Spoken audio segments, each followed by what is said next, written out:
Hey guys, what is going on? Welcome back to the channel. I know it's been a while since we've had some content on here, but what I want to do today is I just kind of want to give you guys an update on what's going on with the trucks.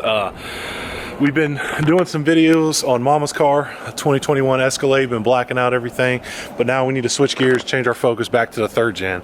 Fourth gen, there's one little thing I need to do. I need to change the oil drain down on the turbo. It's leaking a little bit. I have a WC Fab extended drain, so we'll be getting that done soon. But on the third gen, it's about time. So it's about time to tear this thing down. I'm just about to hit 500 miles on the actual truck since the transmission build.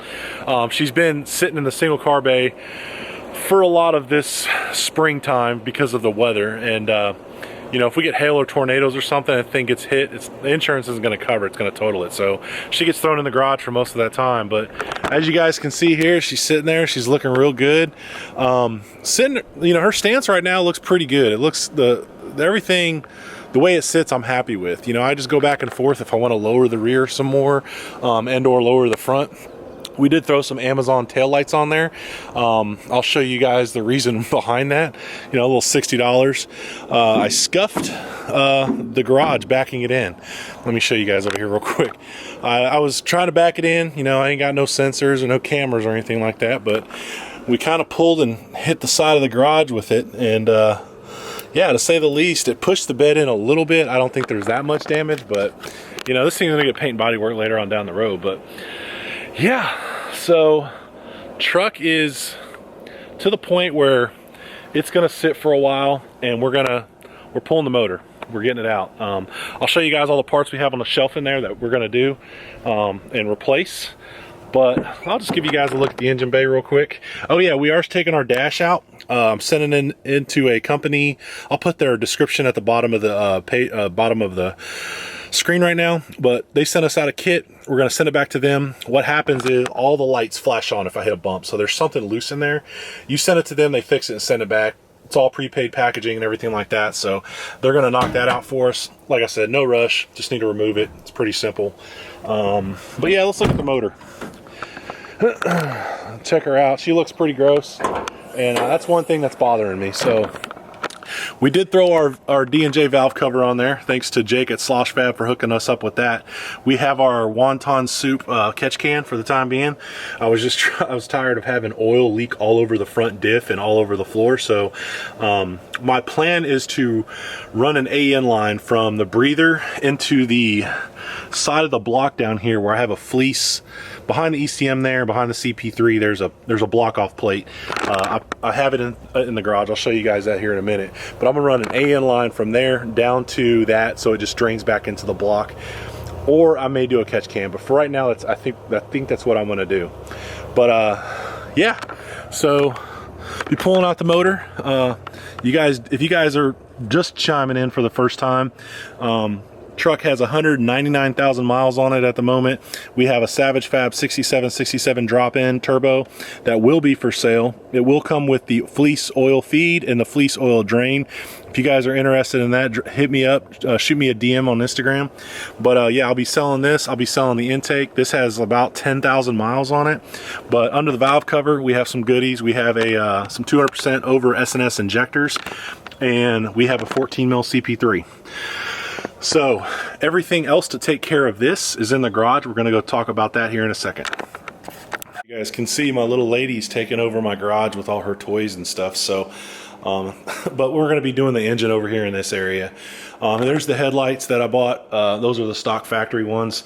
This is the company I was talking about a second ago. This is ISSPRO Incorporated. This is the company. I didn't show you guys the top because I didn't want you to see my address, but this is the company that's going to redo our speedometer.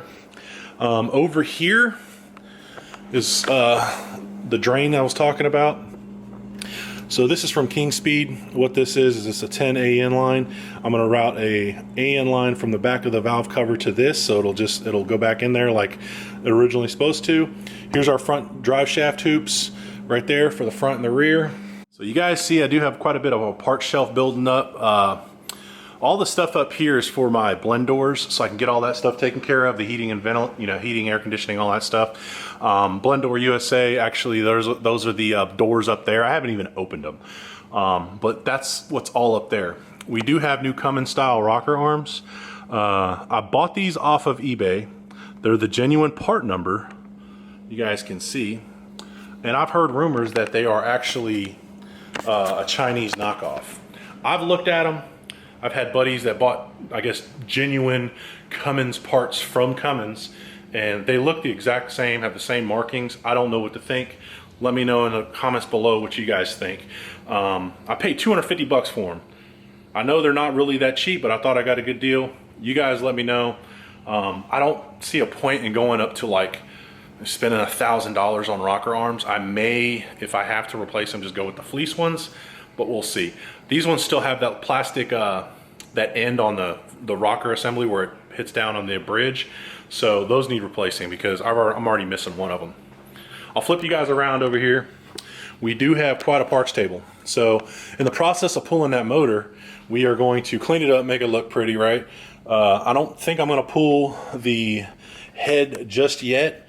I'm still on the fence about that. The engine was rebuilt, they say 15,000 miles ago. I have a receipt, but it says engine rebuild. It doesn't have anything else. So what we have here is the full send diesel heater core lines. We have our Fel-Pro valve seats, gonna redo those. We have rocker arms. No, excuse me. We have valve springs, push rods, retainers, and the tool to do it. We have our fleece coolant bypass. We have ARP 625s. We have a Fluidampr with their power kit. I have a stud kit from Fleece because we will be doing something with that. I have a 10 bar map sensor. I have a 2400 bar pressure relief valve. EGT temp, Keating, under here's Keating freeze plugs and thermostats, vibrant fittings for the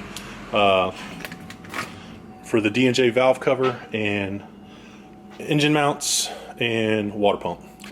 There's a lot to get done. I'm gonna pull the valve train out. I got new bridges, I got new rocker arms, I got new valve springs. I have everything to make this motor reliable. I'm still on the fence if I'm gonna pull the head or not. Supposedly the motor was rebuilt 15,000 miles ago. But I'm gonna play it by ear as I get in there and see how it looks. I'm just kind of on the fence if I want to go that far, because if I do, I might as well just rebuild the whole motor, and I don't want to do that right now if it's running fine. Just recently I did take the truck off of Tune 1 and put it into Tune 3, and man, she freaking rips. It's a completely different animal, and I'm just excited because we have more goodies coming for this thing, and I'm gonna pop the hood one more time and I'm gonna show you kind of where they're gonna go. So you guys know I'm a big supporter of Jake at Slosh Fab, and this is me kind of leading into it, but him and I have become pretty good friends over the years. I've helped him sell many kits, and I've installed a few of them myself for other buddies, but and subscribers. But we have some things that are going to take up a lot of real estate right here, and the reason, the number one reason I want to pull this motor is just to clean up all leaks. I want to paint the engine. I'm going to paint the engine bay. I want to get rid of this freaking firewall blanket that's here. I want to clean up the wiring harness. I want this to pretty much look as good as new, if not better than OEM, so it can just be, it looks good when you open the hood. You know, it's kind of a sleeper right now because there's no paint or body work done to it. I mean, it looks pretty decent for how it sits right now, but I just want this thing to look good. I would hate to throw all this money and all these parts onto this motor and it still looks like poopy under here. So yeah, got a lot of powder coming for the engine. Need to do a new coolant reservoir, but I'm pretty excited about something, you know, everything that's going to take up the real estate over here. And if you guys are pretty active in some of those Facebook forums, I'm pretty active as well, like the Firepunk page, the 3rd Gen Cummins page, things like that. Those are pages, I mean, you may have seen me ask questions in there and kind of allude to what I'm going with. So, but yeah, to say the least, I'm going to be pulling this Joker apart very soon. Got some time finally to do it. And yeah, that's where we're at with the 3rd Gen. All right, guys, that's going to be it for today's video. This is kind of a video that's going to tell you like exactly what's coming up with the with the uploads, right? So everything we're gonna be doing to the motor, pull it off, gonna do a lot of the mods in here before we throw it back in. Obviously, like I said, we got some big stuff coming. It's kind of, a lot of it is kind of a while you're in there type of thing, and you know, some people may think I'm crazy for pulling the motor to do all this stuff, but at the same time, I just want to make sure it's done right and it's clean, and I just have the time to do it. So, well, I don't have the time, but since I'm no rush to actually drive it or go race it or go show season right now, it's literally just going to get done right as time goes on. So once again, appreciate you guys watching. If you guys haven't been here before, make sure you guys get down there, like, comment, subscribe, and until then, we'll see you on the next upload. Have a good one.